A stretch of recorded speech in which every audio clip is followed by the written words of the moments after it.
ফেরেশতারা তার সঙ্গে সঙ্গে আমিন আমিন বলতে থাকে। আমরা যে দোয়া করতে থাকবো, দোয়ার সঙ্গে সঙ্গে ফেরেশতারা কি করতে থাকবে? আমিন আমিন বলতে থাকবে। নাম্বার 3, এই রাতে কি আমল? শুধু কি নামাজ? কথা বলে না, শুধু কি নামাজ? কি আমল? এই রাত ব্যাপী আমল হচ্ছে সারা রাত জাগরাত থেকে তাসবিহ, তাহলিল, জিকির, আজকার যে যা পারেন, শর্ত হইছে নেক আমলের মধ্যে থাকা। কির মধ্যে থাকা? এখন এই যে রাতে, এই যে এখন বয়ান করতেছি, অনেক লোক আছে দরকার কি এখন তো 12 রাকাত নামাজ পড়লেই এতে সওয়াব বেশি হইতে না। ওই 12 রাকাত নামাজ থেকে এই যে কথা বলতেছি এর সওয়াব বেশি। এর সওয়াব কি?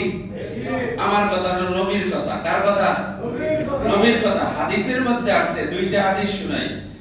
নাম্বার 1, 1 নাম্বার হাদিস, নামাজের জন্য অপেক্ষা করাও নামাজ। মুসলিম শরীফের হাদিস, as-সালাতু ইন্তিজারুস সালাত, নামাজের জন্য কাতারবন্দি হয়ে মসজিদে এসে অপেক্ষা করা, এটা নামাজ পড়লে যেমন সওয়াব, নামাজের জন্য বসে থাকাও নামাজের সওয়াব। যতক্ষণ বসে থাকবে ততক্ষণ নামাজের সওয়াব হবে। নাম্বার 2 নম্বর দলিল হচ্ছে হাদিসের মধ্যে আছে, নবী আলাইহিস সালাম বলেছেন, তাদারুসুল ইলমি সাআতুম মিনাল লাইলি মিন ইহইয়াইহা, রাতের কিছুক্ষণ সময় দ্বীনি ইলম, কোরআন হাদিসের বয়ান শোনা, এটা সারা রাত নফল ইবাদত থেকে উত্তম। সুবহানাল্লাহ। সারা রাত আপনি যে নামাজ পড়তেন, কোরআন তেলাওয়াত করতেন, ওর মধ্যে ভুল হইতে পারতো কি না? সারা রাত আপনি নফল ইবাদত করে কোরআন তেলাওয়াত করে যা পাইবেন, কিছুক্ষণ সময় যদি কোরআন হাদিসের বয়ান শুনে, তার থেকে উত্তম। কার কথা বলেন? নবীর কথা। কার কথা? নবীর কথা। নবীজি বলেন, তাদারিসুম মিনাল ইলমি সাআতুম মিনাল লাইলি, রাতের কিছুক্ষণ সময় ইলমের বয়ান শোনা, মিনাল লাইলি মিন আহইয়াইহা, সারা রাত থেকে উত্তম। সুবহানাল্লাহ। এইজন্য এই রাতে দেখবেন প্রত্যেকটা মসজিদে কিন্তু ইমাম সাহেবরা কিছু সময় বয়ান করে। বয়ান কেন করে? বয়ান করে আমরা এক হচ্ছে এই রাতের আমলগুলো জানি না। 2 নম্বর হচ্ছে যে রাতে কিছুক্ষণ সময় নফল আমল করলে আপনি যেই যদি ঘুমান, তারপরেও কিছু আমল আপনার আমলনামায় থাকবে যে সারা রাত নফল নামাজে। কথা বলে না, তা পাওয়া যাবে না। এবারে আসি এই রাতের আরেকটা আমল। হযরত আম্মা জান আয়েশা রাদিয়াল্লাহু তাআলা বর্ণনা করেন, আমি নবীকে জিজ্ঞেস করলাম, ইয়া রাসূলুল্লাহ, যদি আমরা শবে কদর পাই তাহলে কি দোয়া পাঠ করব? কি? জোরে বলেন, কি দোয়া পাঠ করব? নবীজি সাল্লাল্লাহু আলাইহি ওয়াসাল্লাম বলেন যে এই দোয়াটি শবে কদর পাইলে বেশি বেশি পাঠ করবে। কয়বার? বেশি বেশি পাঠ করবে। কি? সবাই বলেন, আল্লাহুম্মা ইন্নাকা আহুব্বুল তুহিব্বুল আফওয়া ফা'ফু আন্নী। এর অর্থ হচ্ছে, আল্লাহুম্মা, হে আল্লাহ, ইন্নাকা আহুব্বুন, নিশ্চয়ই আপনি ভালোবাসেন ক্ষমা চাওয়াকে। সুবহানাল্লাহ। আল্লাহুম্মা ইন্নাকা আহুব্বুন, নিশ্চয়ই আপনি ভালোবাসা ক্ষমা চাওয়াকে কি করেন? ভালোবাসেন। আল্লাহুম্মা ইন্নাকা আহুব্বুন তুহিব্বুল আফওয়া, সুতরাং আপনি ক্ষমা চাওয়াকে ভালোবাসেন। ফা'ফু আন্নী, আমাকে আপনি ক্ষমা করে দেন। সুবহানাল্লাহ। আল্লাহুম্মা, হে আল্লাহ, ইন্নাকা আহুব্বুন, নিশ্চয়ই আপনি ক্ষমা চাওয়াকে ভালোবাসেন। ইন্নাকা আহুব্বুন তুহিব্বুল আফওয়া, আর আপনি ক্ষমাকারীকে ভালোবাসেন। ফা'ফু আন্নী, সুতরাং আপনি আমাকেও ক্ষমা করে দেন, আমাকে maaf করে দেন। দোয়াটা পড়তে পারবো না ইনশাআল্লাহ? এরপরে আসেন দ্বিতীয় যে নামাজ, নামাজের ব্যাপারে আছে আম্মা জান আয়েশা রাদিয়াল্লাহু তাআলা বলেন, আমরা কি করি 10 রাকাত নামাজ পড়ি যে যত, আবার কেউ আছে 100 রাকাত পূর্ণ করে। কিছু কিছু যুবক আছে 100 রাকাত পূর্ণ করবে, বিভিন্ন মসজিদে দৌড়াবে আর 100 রাকাত পূর্ণ করবে, আছে না? অথচ হাদিসের মধ্যে আছে, নবীজি সাল্লাল্লাহু আলাইহি ওয়াসাল্লাম কদরের রাতে যে সিজদা করতেন, অতুলি হুন্না, নবীজি সাল্লাল্লাহু আলাইহি ওয়াসাল্লামের যে সিজদা এবং রুকু এত দীর্ঘ হতো যে আমরা অনেক সময় বুঝতাম না যে নবীজি নামাজের মধ্যে আছে। সুবহানাল্লাহ বলবেন না? এত দীর্ঘ সময় রুকু, এত দীর্ঘ সময় সিজদা করতেন। এর মানে ফরজ নামাজে হলো সরকারি, ফরজ নামাজ কি? সরকারি কাজে যে নিয়ম দেওয়া হয় এর মধ্যে বাড়ানো যায় না, কমানো যায় না। কি বাড়ানো কমানো যায়? সরকার যেটা বলছে ওইটা পালন করতে হয়।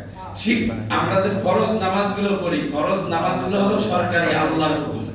সরকারকে আল্লাহ, আল্লাহর হুকুম। এর মধ্যে আপনি আপনার ব্যক্তিগত কোনো চাহিদা দোয়া করতে পারবেন না, জায়েজ নাই।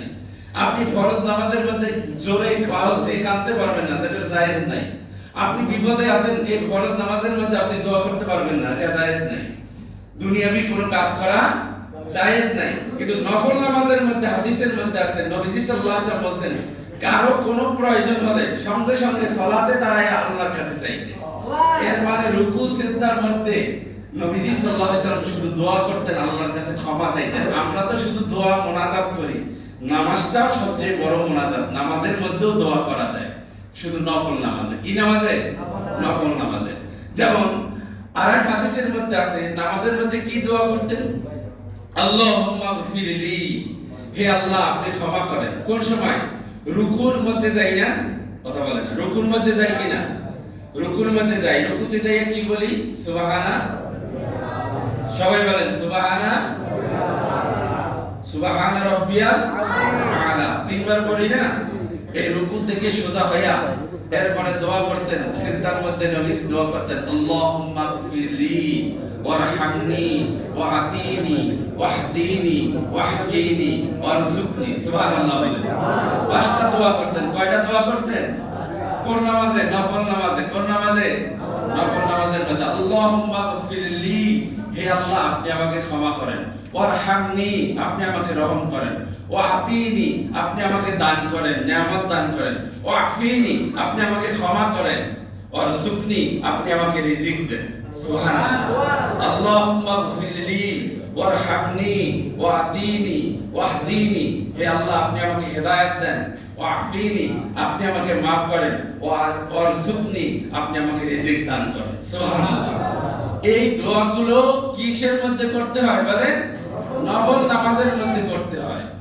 এজন্য নফল নামাজ দীর্ঘ লম্বা করে পড়া কি জরুরি, দীর্ঘ লম্বা করে পড়া জরুরি। যাই হোক, বেশি আলোচনা করব না, কারণ আমরা কি করতে হবে? নামাজ পড়তে হবে। 10:30টার মধ্যে আমার নিয়ম ভাবে দোয়া মোনাজাত শেষ করতে হবে। এইজন্য আমরা এখন কিছুক্ষণ সময় নফল নামাজ পড়ব, কিছুক্ষণ সময় নফল নামাজ পড়ব। তো নফল নামাজ যেহেতু কদরের নামাজ, কি নামাজ? কি বলবো যে কদরের নামাজ নবীজি সাল্লাল্লাহু আলাইহি ওয়াসাল্লাম বলেন 5 দিন। কয় দিন? 5 দিন। 21, 23, 25, 27, 29, ঠিক না? আমরা যারা কন্টিনিউ খতম তারাবিতে অংশগ্রহণ করছি, তারা তো ইনশাআল্লাহ কদরের নামাজ কম বেশি পড়ছি না? 21 তারিখ পড়ছি, হ্যাঁ 23 তারিখও পড়ছি, আজকে 27 তারিখও পড়বো, সামনে 29 তারিখও পড়বো। যদি মিস হওয়ার কোনো সম্ভাবনা নাই, যারা একদিন গনে মাছ ধরতে আইছে, একদিনের জন্য আসছে, তারা ছুটে যাওয়ার সম্ভাবনা আছে। এই জন্য নবীজি সাল্লাল্লাহু আলাইহি ওয়াসাল্লাম মানুষ যাতে ইবাদত বেশি করে, এই জন্য কি করছেন? সবে কদরকে লুকাইয়া রাখছেন, কি ইবাদত যাতে বেশি করে। আর আমরা চাই ইবাদত যাতে কম করা যায়, এই জন্য চেষ্টা করি, ঠিক না? তাড়াতাড়ি ছাড়েন, তাড়াতাড়ি বের হতে পারলেই হয়। সময় খালি মসজিদের প্রতি টান থাকবে। সুবহানাল্লাহ বলবেন না?